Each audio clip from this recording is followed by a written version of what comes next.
hijo de Beba Magmata Pisacuera Ojisata Vagina Coacoñamungueta.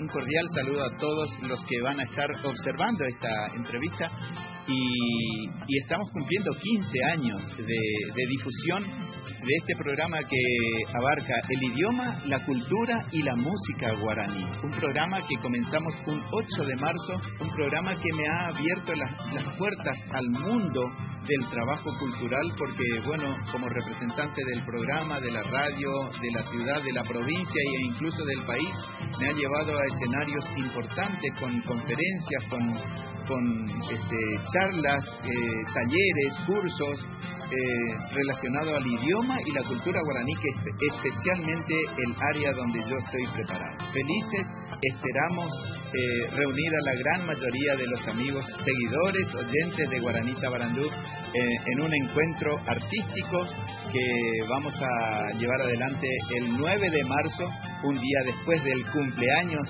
real de Guaranita Barandú. Esto lo vamos a hacer en la Casa Paraguaya, y folclore en guaraní se dice Tabarandú. Tabarandú es una palabra compuesta que significa el saber del pueblo.